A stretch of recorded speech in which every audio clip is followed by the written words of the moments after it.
And the problem is, no one can believe a word you say, because you continuously lie. Everything's a lie from you. No one trusts you. No one trusts your media. The entire nation is about to break down because of your foolish, weak, cowardly leadership. Stop the fucking vote. Get them out of them hotels. Get them gone. Put them on boats and send them back.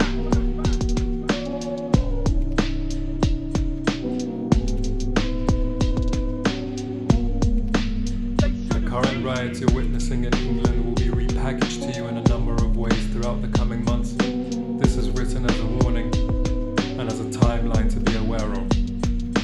Timelines of riots from the far-right movement, the UK government and all sides losing, lost, unforgiving, wishing needs of recovery when cost of living makes breathing a luxury. June 20th, they used an advert on Twitter, a red carpet with poles golden and glitter saying refugees welcome, as sure as a falcon. If you want Labour, then these shores are the outcome. This is not a fringe Nazi party, this is mainstream as HB Baileys and Ferrari, to distract from policies of austerity, a game where the rich move their chrome to safaris. Reform, reborn, gap in the market, refugees seized and slapped as the target. You might think their voters are inbred nutters, but listen to this message, get your head out the gutters. Their vote share reach 4 million, even better, that's more than Lib Dems, Sock Dems put together, that's only 2 million, less than the Tories. You won't find hope when you're coping with stories. Remember these figures for a later context. Triggers are gunning for every single contest. They're growing as rapid dogs and obsessed. Owning the narrative costs a lot less. Then you had Muharram full of Shia on its sea and on its burn as they turn for the grandson of the prophet, beating chests while humming on the streets. You can only imagine what's imagined by these neeks. Followers of Allah taking over empires, left cities in a dire state with fires, ripped tires, flip liars. Those who never tire will retire, full accounts with their mouths abiding by desires as they bounce. July 27, thousands came to protest. London city seeing numbers progress. A few years ago, these were EDO marches that have tripled the numbers from Luton to Barking. Great replacement, get the people wondering. Ask who was funding, you only get to one thing. Beliefs are fickle when ideas can be bought.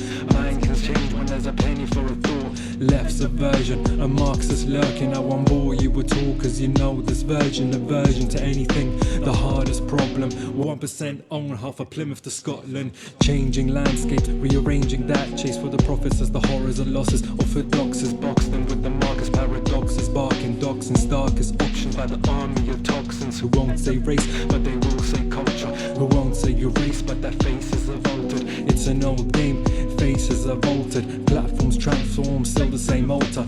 British Brothers League formed in 1902, but mostly Moses, the one that's rise as O2. The story gets bigger with the National Front. Turned to BNP after factional stunts. After months, years of changing colours, the same game is played, just ranging in malice to the skinheads. Suit thick heads, drinking newts, broken bones, blood skin on faces like you. Rights for whites had sights for their interest. The violence was constant, the silence was fostered by every politician who never responded. Cheap labour, too costly to sponsor. But when you hear white, working classes, never forget they were also in arms with Russians, Romans, Polish, Pakistani, Caribbeans, Indians, who all saw the same callous beatings. Every single action had a reaction. Anti-racism is a working class faction. Anti-fascism is a working class faction. Today's distraction needs historical sanctions. Anyway, you could took BNP voters, spoke eloquent and their pockets were loaded. Culture war against the PC police. Seedier streets becomes Muslims released in these council houses instead of English spouses. Attention arouses wherever they espousing. Decades of neoliberal relenting. Foreign intervention, cut public spending. The result is anger that is channeled into banners. Take back control when it's out with the hammers. Voted for Brexit and hoped for a change, cause every other vote ended up much the same, and the same lacked the way things always should. To gain back agency in any way they could. This is not endorsement, nor should it be awkward to understand why a ballot's ever supported a populace who says that their migraines matter, that the economy can function if migrants scattered, project an enemy. EU and migrants reject any threatening facts from the islands. Is it a wonder that in the storm and thunder misinformation managed to blow up under 3 girls stabbed by a Welsh-born man, not a refugee from a dinghy? Yet the plan is the same game that's going to be played. Olds has changed, but the message is the same. This is fundamentally a failure of the political class over decades.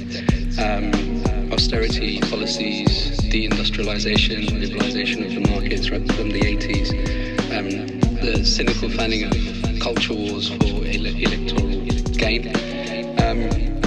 But at the same time, I think these riots also show that there are huge numbers of white working class people in this country who feel as though their voices aren't being heard by the political establishment. So again, I would square the blame with the political class. Despite Brexit, Boris Johnson's promises of levelling up, This is getting to be a much wider political track.